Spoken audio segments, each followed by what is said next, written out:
Assalamualaikum warahmatullahi wabarakatuh. Halo guys, kembali lagi di channel YouTube aku. Kenalin aku Ekia Fazalfianta. Di sini aku akan menjelaskan tentang sejarah pendidikan Islam di Indonesia. Sangat khas dibandingkan sejarah pendidikan Islam di Indonesia itu sangat khas dibandingkan dengan daerah-daerah lain. Iya, di dunia Islam, terutama sejak periode Eropa, kedatangan bangsa Eropa di Indonesia sampai sekarang ini. Jadi, pendidikan merupakan inti dari ajaran Islam yang sejak awal sejarah Islam di Indonesia ini mengikuti sertakan yaitu seperti masjid, terus surau atau langgar, juga mengadopsi lembaga-lembaga lokal seperti surau, pesantren, atau pondok sebagai tempat umat Islam untuk belajar. Nah, dan ada dua jalur sejarah yang ditempuh, yaitu yang pertama dengan mengintegrasikan secara penuh lembaga pendidikan Islam ke dalam pendidikan nasional yang dibiayai oleh pemerintah. Yang kedua yaitu dengan membuat standarisasi pendidikan Islam sesuai dengan standar nasional dengan tetap kepemilikan dan pengelolaannya. Nah, faktanya bahwa Islam itu juga sangat menekankan pendidikan yang mendorong para pendakwah Islam ya seperti ulama dan para dai. Nah, sejak awal sejarah itu Islam di Indonesia untuk bekerja keras mengembangkan pendidikan Islam. Nah, untuk itu mereka menggunakan masjid seperti musola atau langgar, surau, dan pesantren sebagai tempat santri untuk belajar pengetahuan dasar tentang Islam. Nah, oke guys, jika kalian ingin lebih lanjut, ikutin terus aku ya. Oke, itu yang pertama, pesantren dan madrasah.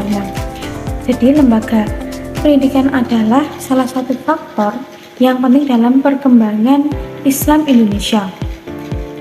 Terus pada akhir abad ke-12 sampai dan seterusnya, banyak lembaga-lembaga pendidikan dari tradisional sampai yang modern telah memberikan kontribusi besar bagi masyarakat Islam di Indonesia. Lalu sebagai pemula dan dari pesantren atau pondok, surau, dan daya secara umum dianggap sebagai lembaga pendidikan Islam tradisional. Nah, mereka dianggap tradisional hingga tahun 1970-an itu dalam hal isi pendidikan yang sebagian besar bersifat keagamaan. Nah, istilah pesantren sendiri dan pondok sering digunakan secara bergantian. Nah, istilah pesantren itu berasal dari kata santri atau santri yang beragama Islam dalam kompleks pesantren tradisional. Madrasah merupakan lembaga modern di Indonesia. Jadi pengenalan madrasah ini adalah pada awal tahun abad ke-20. Nah, madrasah ini berbeda dari pesantren tradisional ya. Terus yang membedakan yaitu yang pertama, pesantren tradisional adalah lembaga pendidikan atau lembaga pembelajaran yang tidak bertingkat. Nah, sedangkan madrasah ini dinilai dan memberikan sekolah klasikal. Nah, yang kedua, pesantren tidak memiliki kurikulum. Nah, tidak memiliki kurikulum yang mapan dan pendidikan hampir semua bergantung pada kiai. Tapi madrasah ini mempunyai kurikulum sendiri, dan setelah kemerdekaan Indonesia yaitu pada tanggal 17 Agustus 1945, mereka itu mengikuti kurikulum Departemen Agama atau DEPA. Yang ketiga yaitu muatan pesantren tradisional semua bersifat keagamaan. Jadi dan madrasah mengadopsi mata pelajaran umum.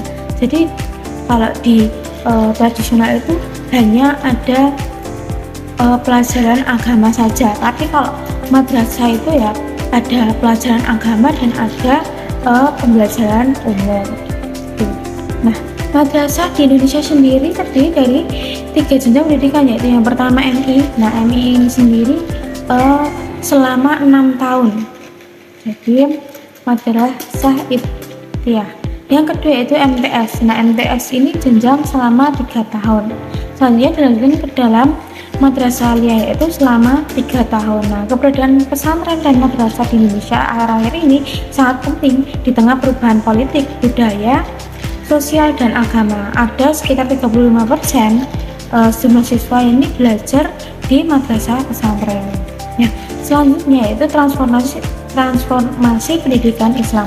Jadi, awal abad 20 adalah periode penting menyaksikan transformasi signifikan dalam pendidikan Islam di Indonesia. Nah, dengan kebijakan baru ini, pemerintahan Belanda membangun sekolah modern atau lebih dikenal dengan sekolah rakyat. Nah, yaitu untuk membekali anak-anak pribumi Indonesia dengan pendidikan dasar. Sekolah rakyat ini juga didirikan di beberapa kota di Indonesia. Yang pertama kali itu di Batavia, di Jakarta, terus di Semarang di Jawa Tengah, dan ada lagi di Sumatera Barat. Nah, pada saat yang sama ini, kalangan muslim terpelajar Indonesia yang modernisme Islam di Kairo juga memiliki lahan yang luas dan juga jadi tujuan ilmiah baru bagi mahasiswa Indonesia dalam mencari ilmu. Nah, jadi Kairo ini juga membekali mahasiswanya dengan gagasan-gagasan reformisme Islam. Tak kalah dengan penting, Kairo ini juga jadi pusat aktivisme politik di kalangan mahasiswa Indonesia. Nah, pengenalan madrasah memiliki efek modernisasi selain menggunakan seperti buku-buku baru, juga memasukkan metode baru agar lebih memahami Islam dalam perspektif modern. Jadi madrasah ini tidak hanya pembelajaran Islam saja ya, jadi ada pembelajaran umum seperti pengetahuan sosial, pengetahuan kewarganegaraan, dan sebagainya. Selanjutnya yaitu perubahan dan kesinambungan pesantren. Nah, pada tahun 1930-an ini gelombang transformasi semakin gencar.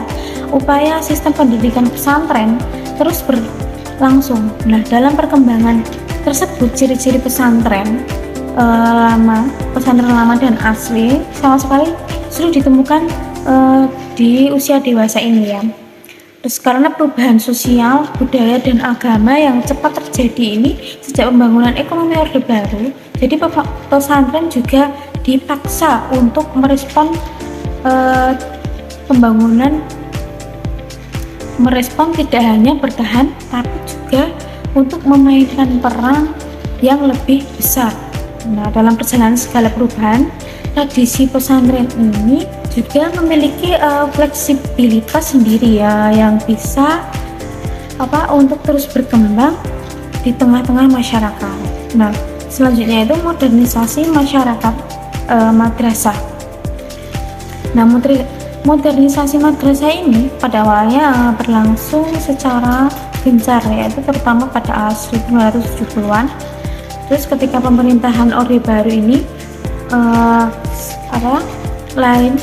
IAIN adalah lembaga pendidikan tinggi Islam Indonesia yang unik dan sebagian besar didirikan oleh pemerintah Indonesia di bawah pengawasan DEPA.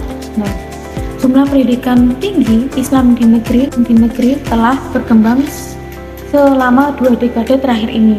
Terus terdapat 674 perguruan tinggi Islam swasta. Lalu lulusan IAIN, STAIN, dan UIN ini memainkan peran penting dalam reformasi dan modernisasi pesantren dan madrasah. Dan yang terakhir itu adalah tren baru lembaga pendidikan Islam ya. Jadi keberhasilan masyarakat dan pemerintahan dalam mengembangkan modernisasi pesantren dan madrasah ini telah mengubah citra lembaga pendidikan Islam secara signifikan. Nah, oleh karena itu, dalam hal pendidikan dapat dipahami jika sekolah Islam untuk studi dan karir anak-anak mereka selanjutnya. Nah, alih-alih menekankan ilmu keislaman hanya dengan mata pelajaran yang dianjurkan secara rutin di kelas, nah sekolah Islam baru lebih menekankan keislaman praktis ke dalam interaksi sehari-hari.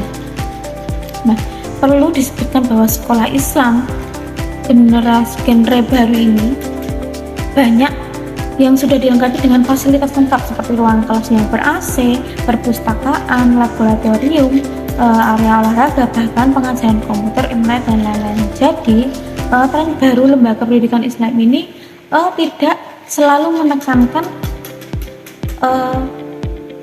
pelajaran Islam seperti halnya di pesantren tradisional, tapi juga menekankan pembelajaran umum, ya seperti halnya di sekolah-sekolah umum seperti matematika, seperti bahasa Inggris, dan internet, komputer, dan lain sebagainya. Oke, mungkin itu dulu materi yang bisa aku jelaskan dan aku sampaikan. Mungkin banyak kurangnya, aku mohon maaf yang sebesar-besarnya. Oh yes, see you next time di channel aku ya. Dadah, assalamualaikum warahmatullahi wabarakatuh.